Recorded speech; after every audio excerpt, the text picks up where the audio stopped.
Your organization Sing is really making an impact with eliminating HIV, AIDS, in newborn babies.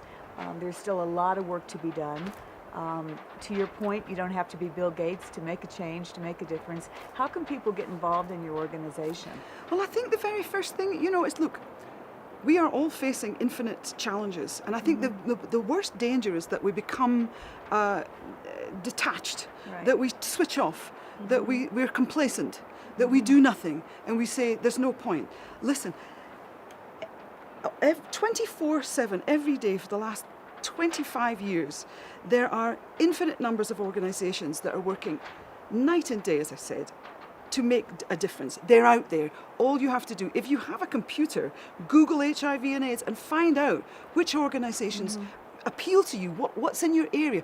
But you have to have a connection to it. You have to have something that says, I really want to get involved in this. Or it could just be that you make a simple donation. According to Oxfam, this global organization that have been going for the last 50 years, is British-based, what they've told me is that the people that make the most impact in their organization are the people that give the small amounts regularly. Because all organizations need the financial support. They need that. They need to be able to,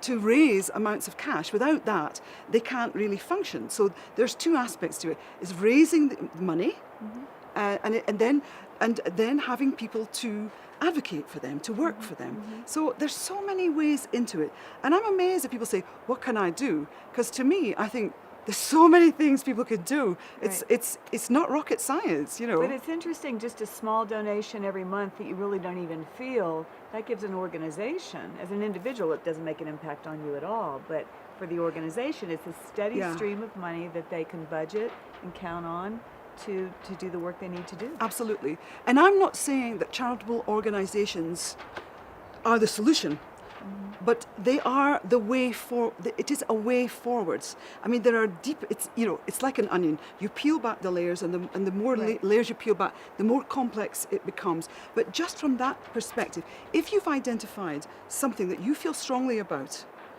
learn about it, develop that passion for it. First of all, realize that you're not alone in this world, that there are so many things that you can influence as an individual. Collectively, it's like looking at the ocean. You think about all the tiny drops, individual drops of water. Collectively, they make the ocean. So I think what I've tried to do in my own capacity is simply to inspire people to become engaged and become change makers in their own capacity, and just don't shut down, and don't be fooled by this celebrity culture. Don't buy into that. We push all our interests into this junk. It is junk, and it's a huge industry. It's not so helpful, is it? And we're obsessed with nonsense. We're obsessed with it. It's a huge industry. There's millions of dollars that are created. We have to simplify it. We have to see ourselves as human beings. We have to have value in things. And we're deluded. We're so deluded. And it makes me crazy, but that's what I talk about.